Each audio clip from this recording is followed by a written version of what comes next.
Well, a very good evening to you. Welcome to EMTV Rewind. It's another Tapes Up Tuesday, and tonight we have another classic from the archives for you. Going back to 2007, when Sheffield Tigers came calling in the Knockout Cup. My name is Liam Rudden. And I'm John McGilvery. 13 years and 1 day ago, we faced up to Sheffield in the Knockout Cup, having lost at Outlet in the previous night by 21 points. We were often well beaten on their big track, but equally the Yorkshire side were not always proficient at Armadale. However, they did have a ferocious Andre Compton in their lineup. Our team in the early part of the season contained an American, a Dane, an Italian, an Aussie and 3 Scots, and they gave their all on what proved to be a dramatic night. This is another match sponsored by our very own Liam Rudden. For Edinburgh that night, at number 1 it was Ronnie Corey, and at number 2 Derek Snedden. At 3 William Lawson, at 4 Henrik Moller, at 5 it was Matthew Weathers, at 6 Daniele Tezzari, and at number 7 Andrew Tilley. Liam. Yeah, that was a great night out, John. Always a great night at hospitality at Edinburgh Speedway, and lining up for Sheffield Tigers that night we had at number 1 it was Andre Compton, at 2 Ben Wilson, 3 Ricky Ashworth. There was rider replacement for James Birkinshaw at number 4, while at number 5 Joe Parsons came in. Number 6 James Cockle, 7 was Paul Cooper. So without further ado, let's go racing and let's join Mike Hunter in the commentary box.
Armadale. Tonight it's KO Cup time and the visitors are the Sheffield Tigers.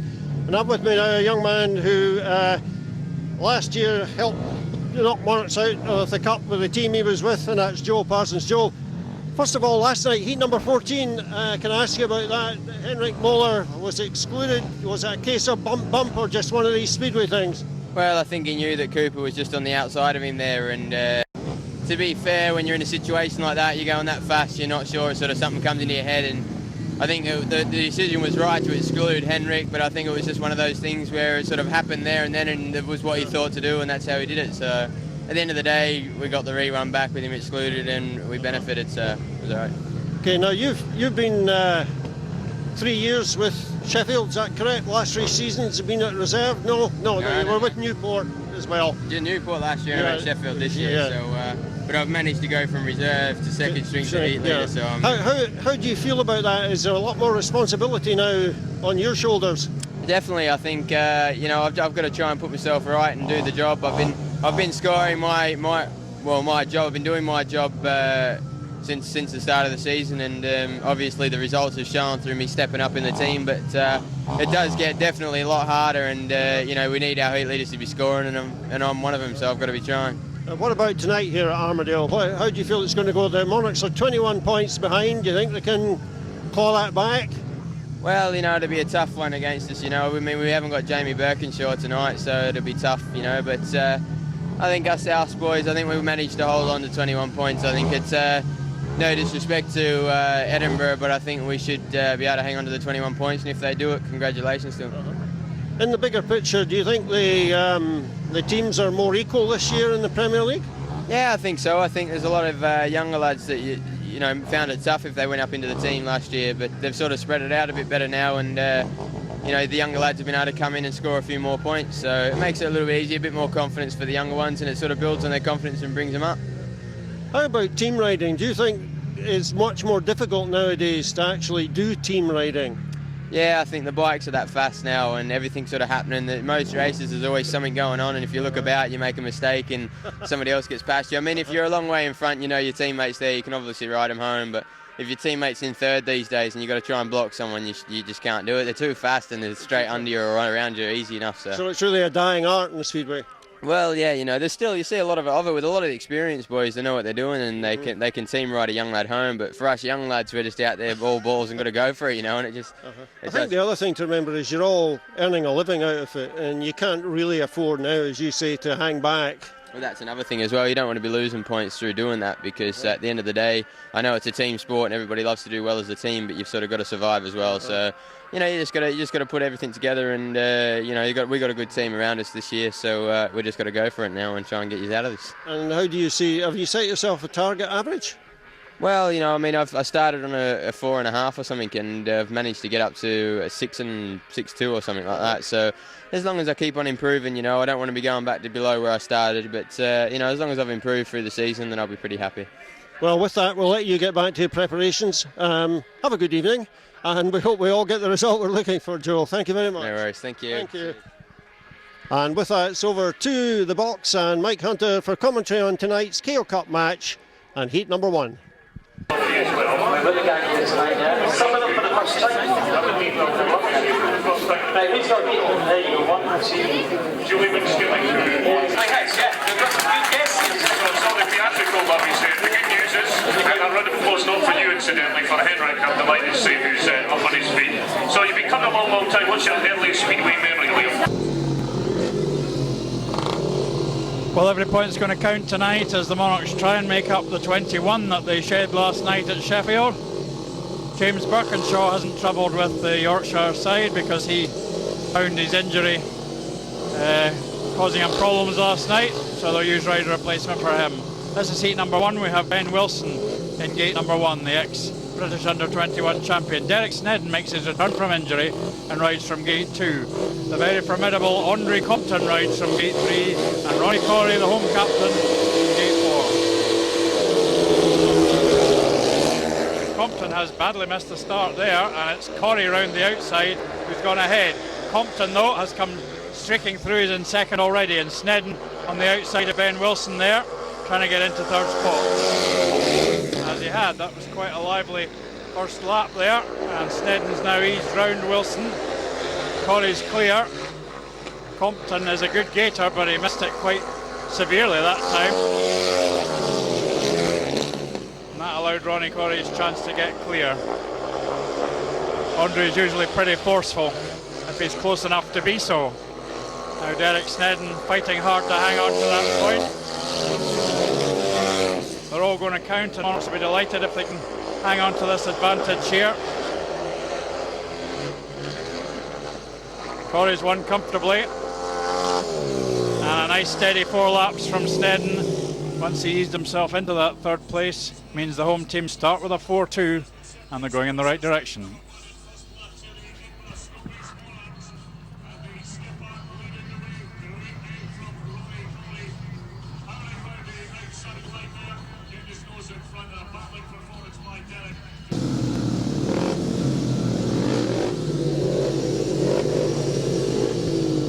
Gate 2, Daniele Tassati. Gate 1. Gate 2 is James Cockle. Andrew Tully is also returning from injury. He's in Gate 3, and Paul Cooper rides from Gate 4. Red lights on there. That was an absolute shambles. Tully nearly rolled into the tapes, and we'll have to have that one again. There might be a warning for Andrew Tully there. All 4 riders back for the rerun of meet number 2. All 4 Having another shot then, all 4 back.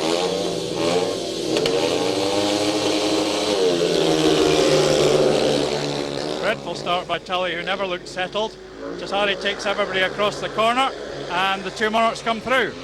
Well, I don't know if that was planned, I don't think it was, but that's what happened, and Tassati's gone ahead. Tully watching carefully to make sure he doesn't run into his partner, and they're trying to set up a sort of team ride, although they look a bit wobbly.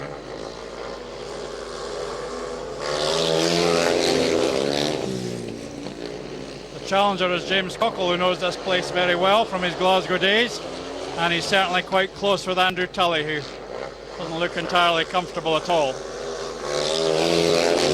Nevertheless, the home pair go into their final lap on a 5-1. They've ridden that bend okay. Cockle's trying a last gasp move.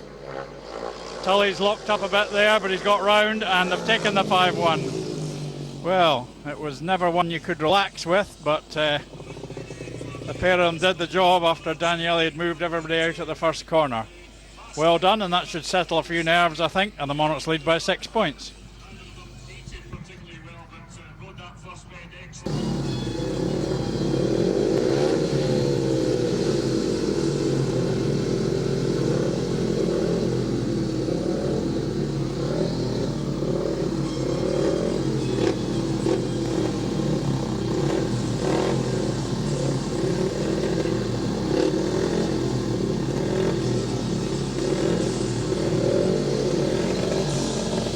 Gate 3, Ricky Ashworth's on Gate 1. He was, like Andre Compton, a paid maximum man last night. Gate 2, Henrik Moll, James Cockle in Gate 2, William Lawson in Gate 4. And the Tigers have gated here, I think. Lawson, though, is trying to go around the outside.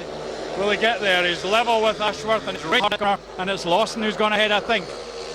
Ashworth up the inside. Moller a poor last at the moment.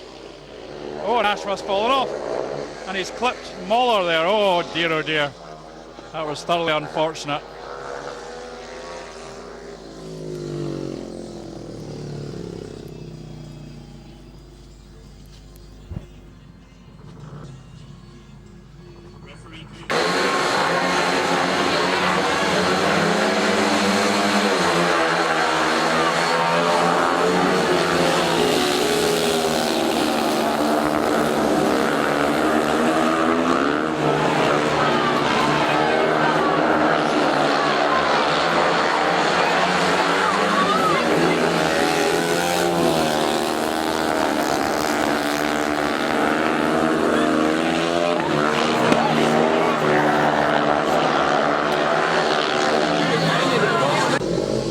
Well, Henrik Morrell left the track with a sling on in the care of the paramedics, but he's decided he's okay.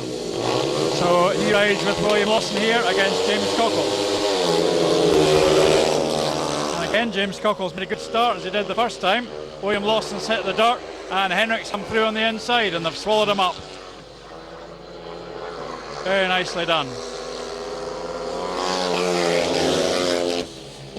Lawson looks as though he's using the outside as well as he did last week.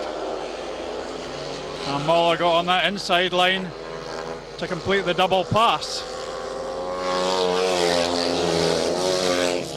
So having escaped injury, oh my goodness, Moller makes a terrible mess of the corner there. We'll not speak too soon about anything to do with Henrik till he finishes this one. That could have been bad news if he'd picked up an injury there.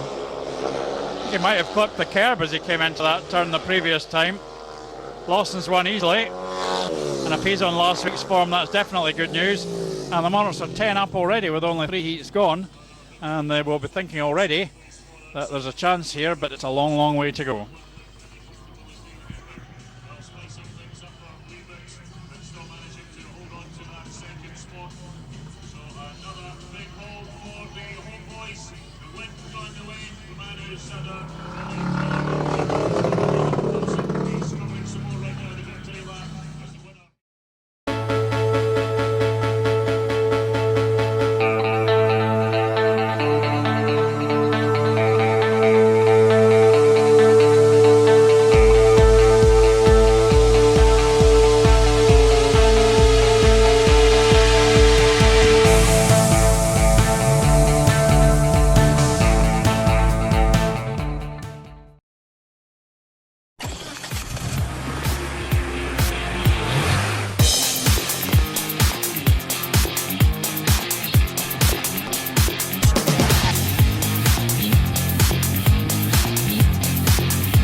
Paul Cooper's on gate 1, Andrew Tully gate 2, Joe Parsons rides well here, he's on gate 3, and Matthew Weathers on gate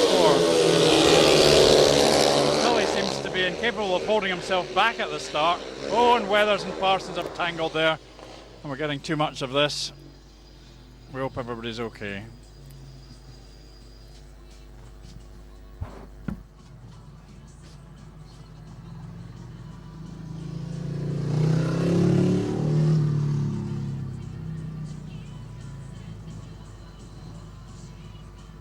Having watched the replay, I would tend to agree with the First Bend fans who believe Joe Parsons was possibly at fault there.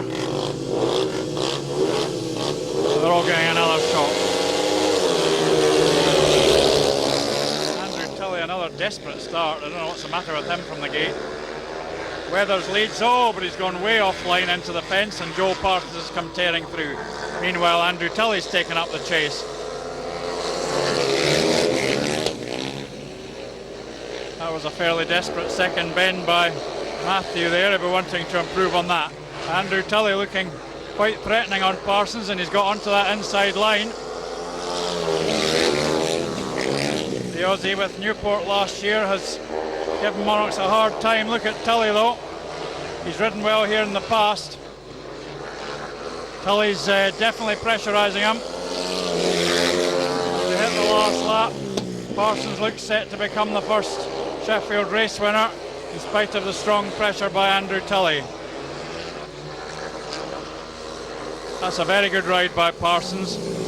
Weathers never quite got settled for the whole race, having made the start, and that's a shared race, and Parsons stops the rot as far as Sheffield are concerned. Good ride.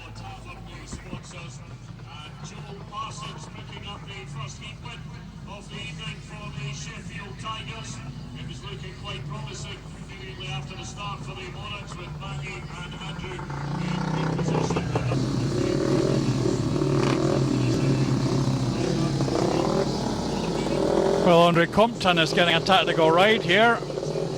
Possibly a hasty move by the Sheffield management. It may pay off, of course, but there are some easier rides up ahead where it could be guaranteed a 6. The riders in this one: William Lawson, Ben Wilson, Henrik Moller and Andre Compton.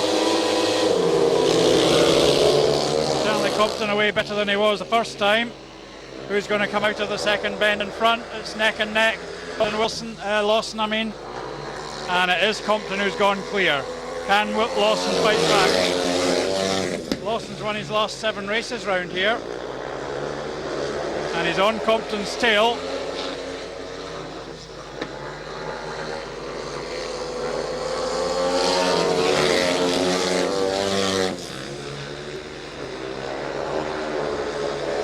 I think Andre's pulling away now. The 10.5 average man making no mistakes.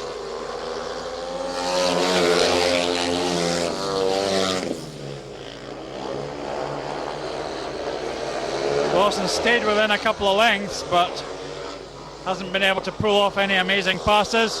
And Andre Compton takes the 6 to shave 3 points off the deficit. But as far as Edinburgh are concerned, at least that gets it out of the way. They lead by 7 now, and they can start, hopefully, from their point of view, picking up the points again. Real Armadale specialist, former Scottish Open champion, of course, and his mechanic, another legend from Armadale, the shape of Peter Carson, making his way over that checkered flag. On an unknown journey for the rider in black and white, it's Andre Compton. Then the riders are the Monarchs in red, Ronnie Corrie, and the blue, Derek Snedden. For the Tigers in green, Joe Parsons, and in yellow, James Cockle.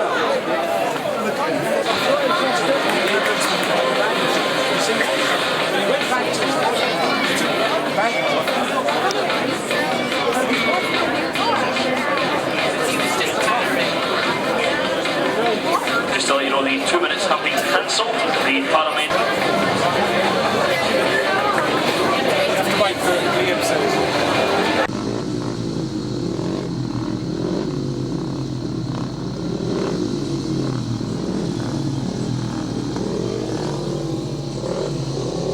Heat 6 then, we've had another delay while the paramedics attended to somebody. It might be Matthew Weathers. This is Joel Parsons gate 1, Ronnie Corrie gate 2, James Cockle gate 3, and Derek Snedden in gate 4.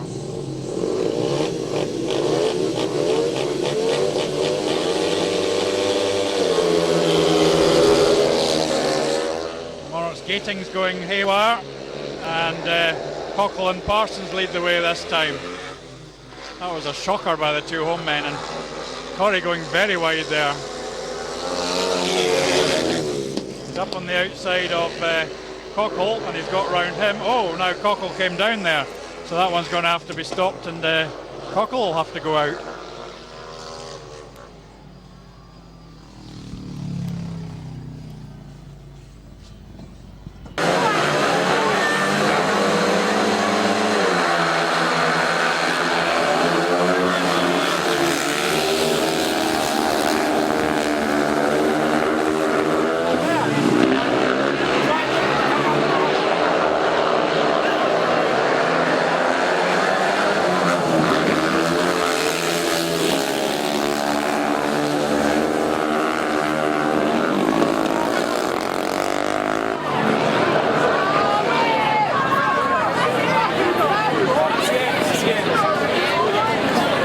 Well, James Cockle indicated his displeasure with his partner there, and I think that was because Parsons pushed ahead of him at the end of the opening lap and unsettled Cockle, who then fell.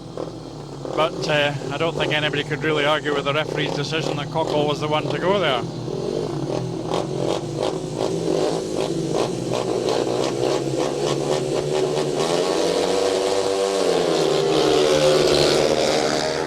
Again, Parsons is away better, but Snedden's rounded outside this time, and Corrie's nipping at their heels. Parsons bursts into the pits corner there, and he's taken Snedden wide, but that's allowed Corrie through into second. Corrie not gating as sharply as he was last week. He's got on Parsons' tail now.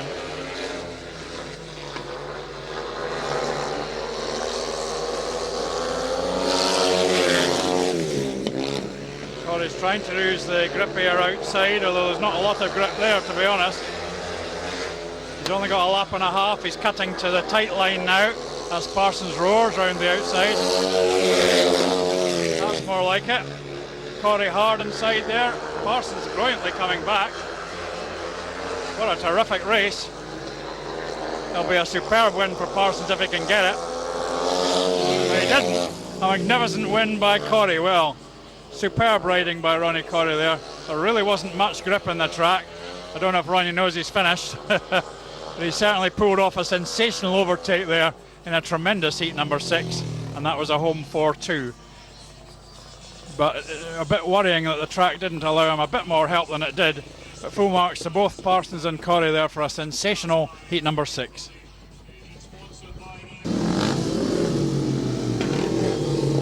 Heat 7 then, Matthew Weathers gate 1, Ricky Ashworth gate 2, Daniele Tassari gate 3, and the rider replacement Paul Cooper.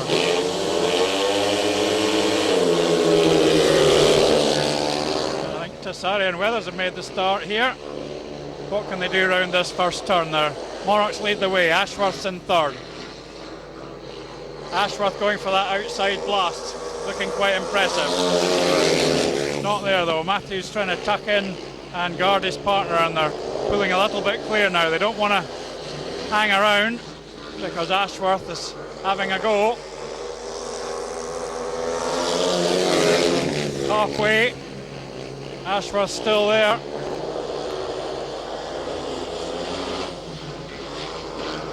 Weathers tucking in on the inside. Here comes Ashworth again. 3 laps. An enthralling heat. Tassari's got in a bit of a tangle there, and Ashworth's got inside him. Tassari's going for it, but he's fallen off.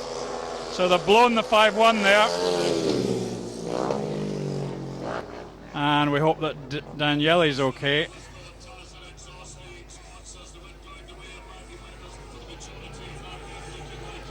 Ashworth getting booed there. I can't say that's how I saw it.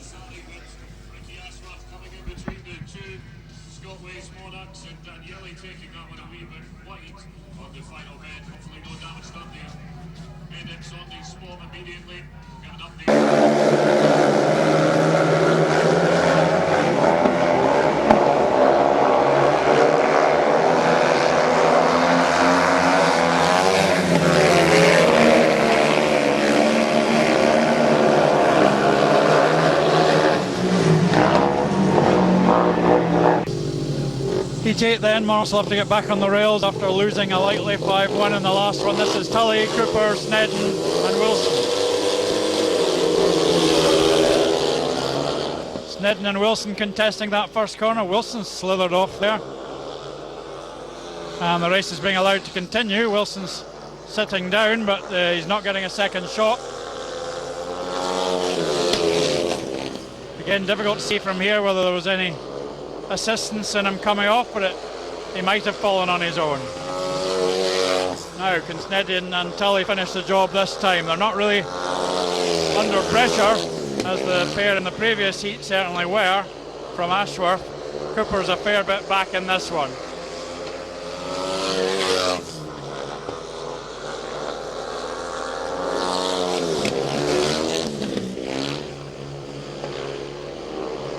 There's always the feeling with the Monarchs that something might go wrong at the last moment. But this time, that's not the case. Snedden and Tully take the 5, so they're starting to cut into that gap once more. They lost a chance in the previous race, they took their chance in that one.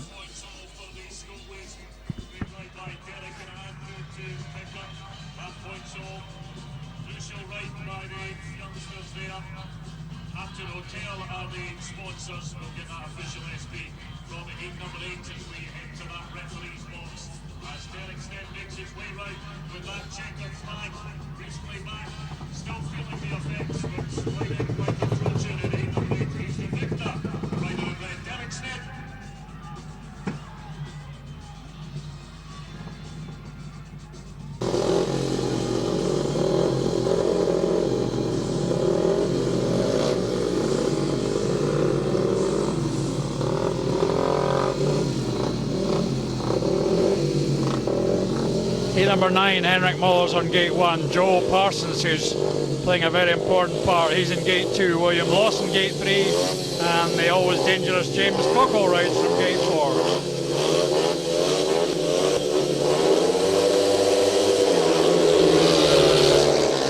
Lawson's made a good start there, he's gone clear. Mollers there as well. Parsons is battling as he always does. Parsons looking for a squeeze through on the inside. Muller needs to fight.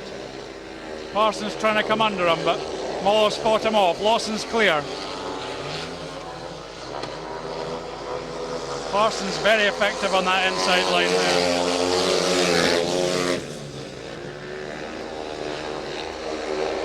Lawson made a scorcher of a start there. And the Monarchs are moving ahead now.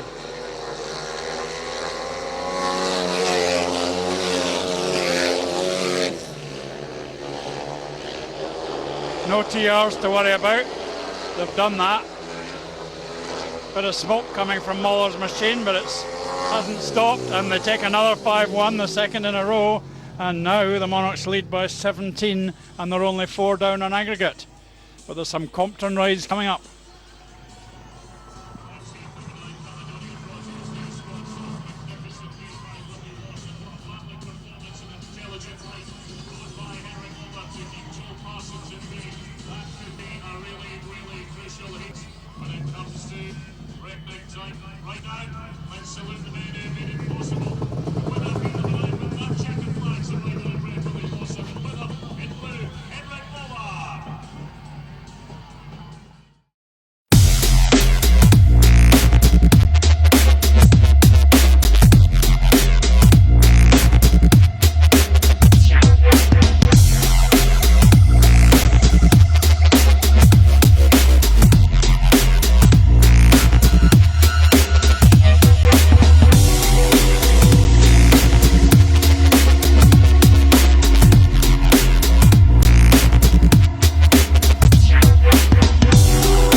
Gate 10 and the Monarchs are 4 down on aggregate. They have Derek Snedden going from gate 1 here.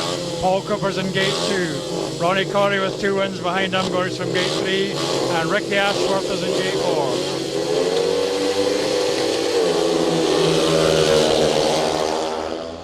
4. And Corrie sweeps into the bend there after it appeared he hadn't made the start. And Snedden's with him. Snedden will be under pressure from Ashworth.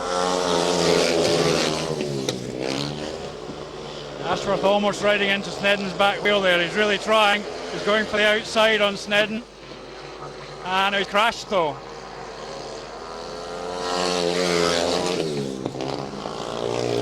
Well, the race could be awarded there. It was rather a rash move by Ashworth.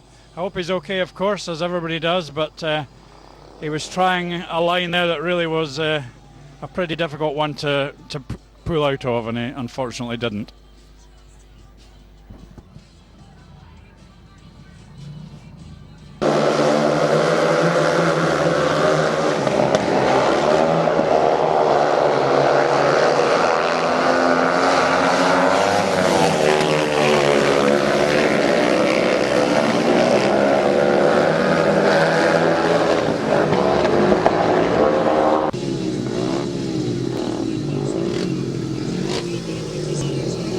Andre Compton, Matthew Weathers, Ben Wilson, who hasn't got a point yet, Daniele Tassari.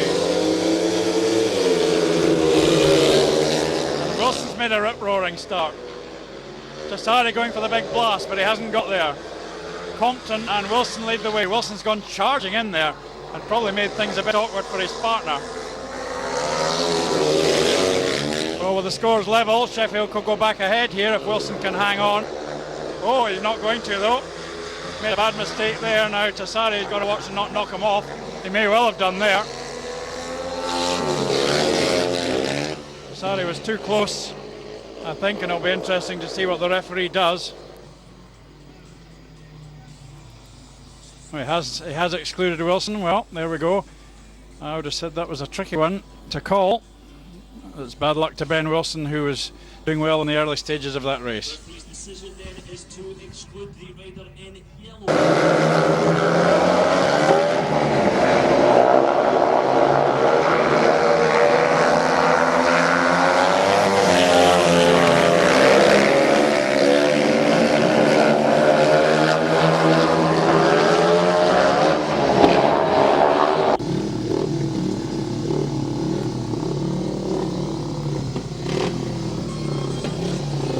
Well, this time the riders have to do it again. Andre Compton on his own against Weathers and Tessari. Certainly difficult to see anything other than a Compton victory here. Tessari taken out, and just as I say that, Matthew Weathers comes dashing through inside. He can be very sticky in this particular race, but Compton's gone back round him again there. Lovely move by Compton, although it was equally a fine effort by Weathers in the first place. He's beaten one or two decent riders in this heat.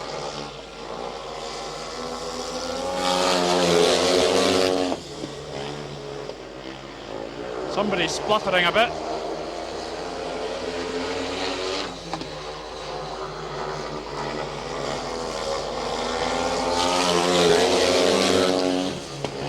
Compton scored a maximum last night. He's only dropped a point to Corrie so far tonight.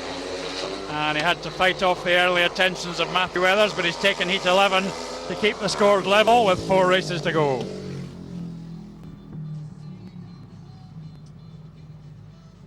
number 11, sponsored by St Bernard's and Peebles FC supporters. I was going to remind you, flash photography is prohibited in the interest of the safety of the riders. So you've got a flash camera, if you can put that away, please. Heat 12 then of this enthralling tie. Glad to see Ricky Ashworth out, ready to race. It's James Cockle riding from gate number 1. William Lawson, who's done very well so far, just the 1 point dropped by William, I think, yes. He's in gate 2. Ricky Ashworth rides from gate 3, and Andrew Tully's in gate 4.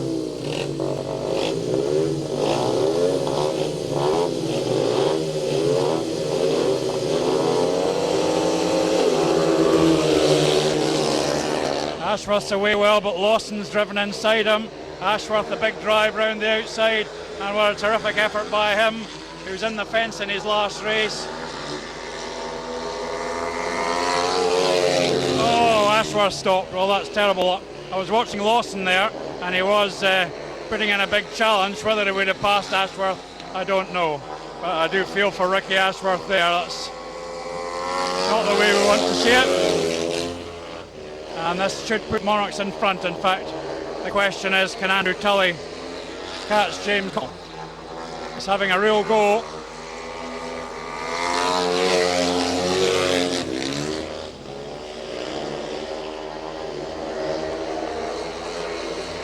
He's very close as they get to the last corner. He might be in danger of getting onto that outside line that's had so many riders off.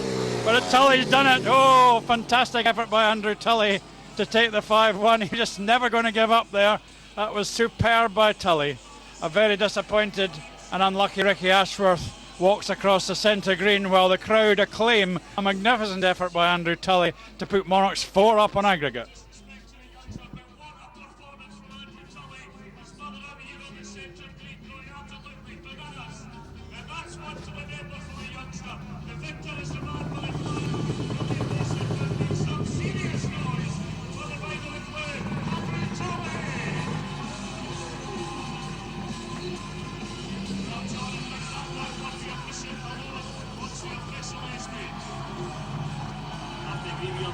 Got a winner of heat number 12 then. For the Monarchs, Willie Lawson. Williams winning time 58.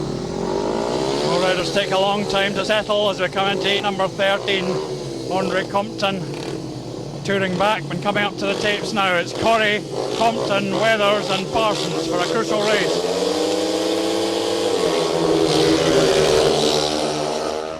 And Compton's made the start. Parsons is battling around the outside and he's almost got there. But it's Corrie and Weathers have shut him out. Parsons going for the big blast. Corrie may choose to sit in with Weathers here. Weathers has gone very wide, but they have shaken off Parsons.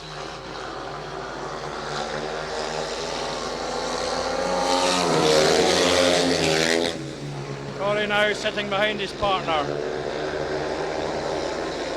It certainly doesn't want to let Parsons back in on the action here.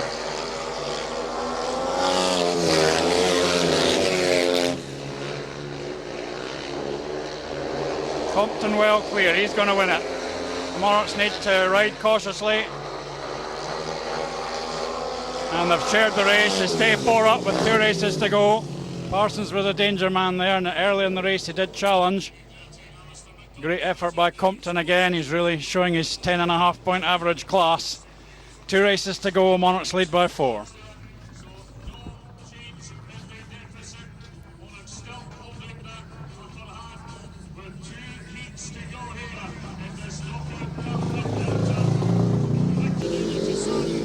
Well, what a climax we're getting here.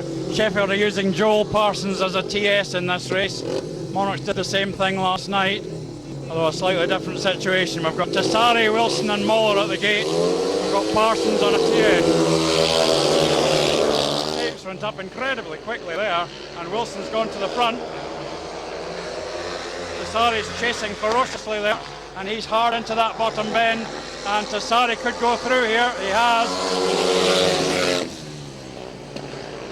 Moller's got Parsons right on his tail there. If Parsons passes Moller, he'll double his points, and he's pushing him ferociously. Moller's fighting him off. It's so tight. Parsons has lost ground again.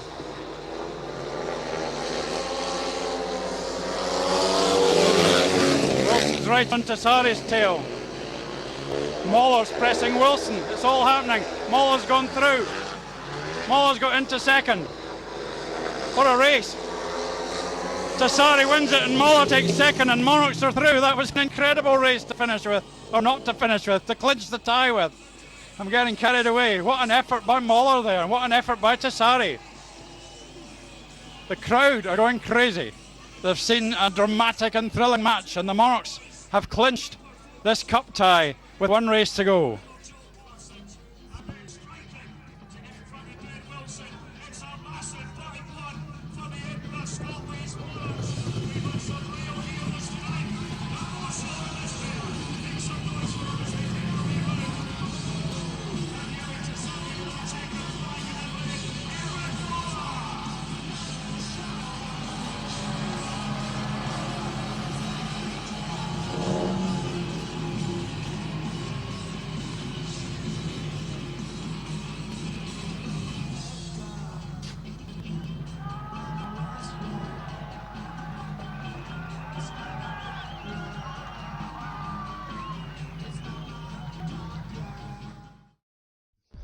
Well, let me just jump in here before Heat 15 to remind you that if you have any shout-outs or mentions you'd like on EMTV Rewind, you can contact John and myself by email, John and Liam at edinburghmonarchs.co.uk. That's the address to catch us at. That's also the address to send any questions you might have for our Sunday lunch sessions. In the past, we've interviewed Sam Masters, we've interviewed Joshie Pickering, and it was James Sargent last Sunday. Got another great interview coming up for you this week. Want to know who it's with? Well, stay tuned. We'll be announcing it very, very shortly. John. Yeah, thanks Liam, and thanks of course to What the Flock, Edinburgh's team sponsor and the newest takeaway delivery company around, for their continued support in our broadcasts. We'll be back with another EMTV Rewind on Friday the 8th of May when it's Edinburgh versus Newcastle, going back almost 21 years, the national trophy from July 1999. We also have on Sunday a Sunday lunch with a third and final Aussie from our lineup this year. It's Kai Thompson. Kai will be joining us on Sunday from 12 o'clock, so get your questions to him via the Edinburgh Facebook page or via John and Liam at edinburghmonarchs.co.uk. We hope you enjoyed the racing tonight, enjoy Heat 15, and we'll see you on Friday for another EMTV Rewind, and on Sunday for Sunday lunch with Kai Thompson. Stay safe.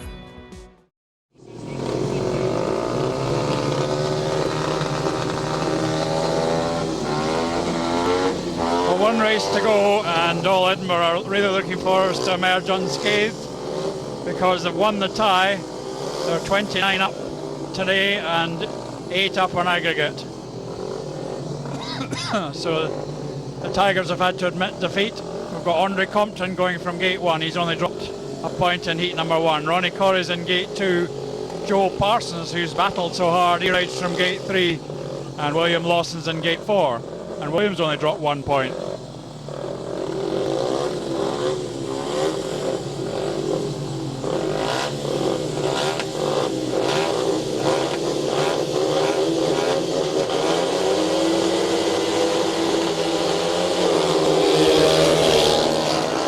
Just a bit of movement at the start there. Compton and Lawson battling for the lead. Look at Lawson, but Compton goes racing past him into the pits turn. He goes in so hard there, it's almost unbelievable. Lawson's got himself, I think, just about into second, though Parsons is trying to squeeze him out. Lawson comes through into second, getting another great race to finish with. Parsons again putting the pressure on that inside line. Corey's got squeezed out, but don't count him out. Parsons is across the corner there. Oh, for goodness sake. Lawson's had to have a stoppage, but Corey comes through into second spot. Parsons nearly runs into him. Well, that's tough on William because he was riding brilliantly in that race and has all match. So Sheffield are going to take a 4-2 to finish with. Corey's come through into second in what was another hard-fought race. Hopefully Williams' problems aren't too serious there, but because that was most unfortunate. It really was another thriller to finish with. Monarchs have hit 60, 33 to Sheffield, and they've won the tie. Wait to see what Williams' problems are. Andre Compton scored 17. He couldn't have done much better than that. A fierce and ferocious competitor, and so quick, ridden really well. But he's on the losing side in the tie, and we'll see the Monarchs on parade in a moment. Heat 15 is a win for the Raider in green for the Tigers, Andre Compton. Andre.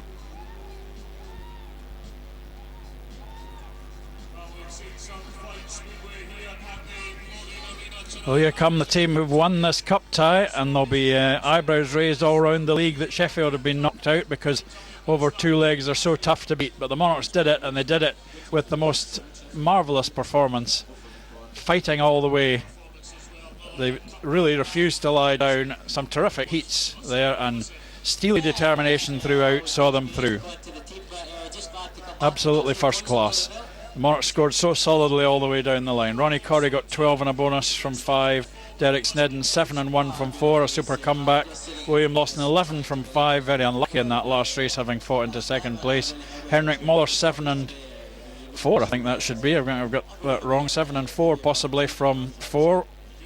Very good performance, especially a thrilling ride in Heat 14. Matthew Weathers 8 and 1 from 4. Daniele Tessari, what a great finish for him, 7 and 1 from 4, having crashed in an earlier one when on a 5-1. Andrew Tully 8 and 3 from 4, a great ride from the back by Andrew at a vital stage as well, and that may well have been what really set the Monarchs on the path to victory. For the Tigers, who also fought very, very hard, they don't ride this track particularly well with one or two exceptions, but they really gave it everything. Andre Compton got 17 from 5. Ben Wilson got 1 from 5. Ricky Ashworth, he was very unlucky, he got 2 from 4. Joel Parsons got 7 from 6 and battled all the way. James Cockle 3 from 5, and Paul Cooper 3 and 1 from 5. Derek Snedden Henrik Muller gets the Monarch of the match, and that's a good choice for my money. But there were 7 contenders, to be perfectly honest. The Monarchs win 60-33 on the night. I'll add it up later and put it on the video. That's it. A memorable night at Armadale. Good night from Armadale.